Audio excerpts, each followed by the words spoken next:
all of you beautiful miners out there, guys. I'm your boy, CryptoMykel, coming today with a morning miners update.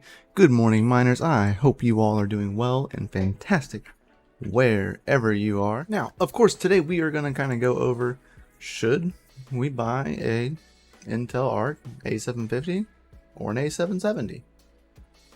That is the question of the day, because I would like to purchase one. That way I have one, and I would like to do some testing on one, because I've never really tested an Intel Arc. We have an A380 at the facility. It actually is our main PC's graphics card, and it does fairly well for, you know, performing tasks, for streaming. You know, it does pretty well. Takes some getting used to, because some things aren't exactly, just can't do some things the same. So, but that's still like a lower entry card, and I would really like to see, you know, what like a 750 or even a 770 would do. I even asked one of our good fellow YouTubers, Son of a Tech, you know, what his opinion would be, you know, if he would had the choice, if he would buy an A750 or would he buy an A770. He told me right here. So here's actually his comment that he posted, and it was, I asked him, you know, if he would either buy an A750 or an A770. 16 gigabyte is the only version I would buy of the A770. But he thinks that the A750 ergo rigs are his play right now. Just the price, and it's already being supported. So upon that, I did look around a little bit, and it looks like the A770 isn't as supported for a lot of things compared to the 750. So I'm leaning more towards the 750, right? It's kind of where I'm leaning. I really like the A770. It is a really nice card, and it does have 16 gigabytes of GDDR6, which is nice, in my personal opinion. But the Battle Mage series is coming out, and I know that Nim said that Crypto and Hot Rod said that he'd rather have a Battle Mage when they come out. But I'd really like to test one of these, especially with upcoming projects, proof of useful work. We're getting some proof of useful work motherboards in today, so I would like to try some of that stuff out and see if I can do resizable bar on there for it, see if it does well. You know, just kind of test some things out. I've never really played with an Intel GPU, and I think it would be fun.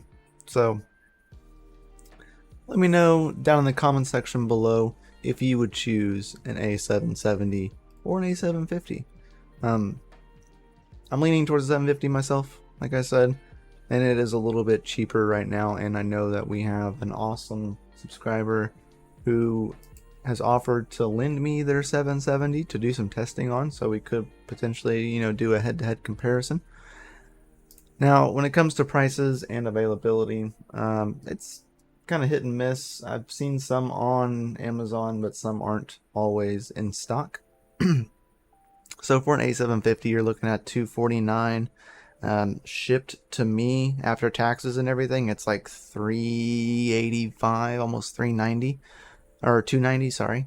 After it's like all said and done, I got a buddy looking at it's out freaking Standing Oz is checking out Micro Center for me to see if they give a better deal. Or you can buy an ASRock Challenger A750.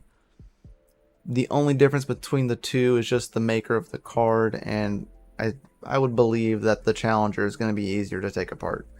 This one's held together by a lot of glue, and it's going to be a pain to ever clean out if I ever have to replace anything in the card.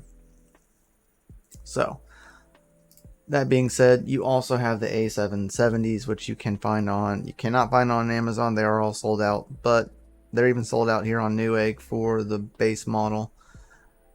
But you can either get the Intel Arc, which is the Intel branded, you have the ASRock Phantom, which looks pretty cool, or the Acer Predator. And Acer Predator looks pretty freaking cool. Interesting enough, you can actually score this one for a little bit cheaper, but you are going to get 8 gigabytes of RAM instead of 16. So it does put it in a cheaper price range, but you are losing half of your RAM altogether, right? So let me know what you think down in the description, in the comments below, what you would go for. At current standings, this would be what is most profitable for Alf or Dynex for the A380 apparently. I've never mined Ethereum, so I'm gonna try that out once I get one and give it a check out. We'll see how it hashes. With the A750, which is probably what I'm gonna get, put down in the comment section below as well if what you would mine with an A750. What is your goal? I would love to know y'all's thoughts and opinions on this. And before we head out of here, guys, be sure to go check out ospreyelectronics.io and give a check out for the E300. With using our discount code, you can get $125 off an E300, and you can choose between the 6,000 RPM fans or the Noctua 3,000 RPM fans, and there is a price difference between the two. It is a $50 difference between the two, so using our code, you can actually get the Noctua fans for relatively cheaper and in the same ballpark as the stock version if you so choose. I personally like the 6,000 RPM fans. They do not bother me one bit. Plus we have them at the facility, and we also keep them at a lower RPM speed than full. So keep that in mind, that you don't have to have them like full tilt. I think ours run at like 50%. So technically they're running at 3,000 RPMs. They are a little bit louder, of course, than a Noctua fan, but I have no issues. You can also get an E100 using the code Mykel_E100, and you will get $30 off of an E100 currently. I would greatly appreciate you use those codes because they do help me out here, and that is going to be helping me actually go ahead and score one of these. I'm going to go ahead and grab one of these before maybe potentially prices go up, and I will also end looking to get an E100 myself. So you can use the code Mykel_E100 for $30 off. I would greatly appreciate that, and you can also upgrade your E100s to make it a full E300 if you so choose by going to type and select and then choosing. You can buy just the heat sinks with the board. If you already own an E100, you can upgrade it all the way to an E300. Please remember that you have to buy one of each of these because the 20mm board fits on this end slot right here, and the other two are 27.6 millimeters.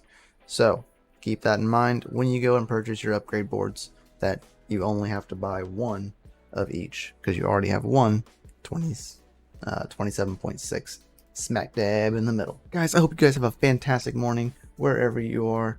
Make sure you get your coffee. You can get some coffee at dogelordcoffee.com right now still, and you can use the code DCA Adventure to get 10% off of your order. And if you are in military, you can also get an extra discount with a military discount. So check that out, dogelordcoffee.com. You can find that down in the description below, and check out ospreyelectronics.io.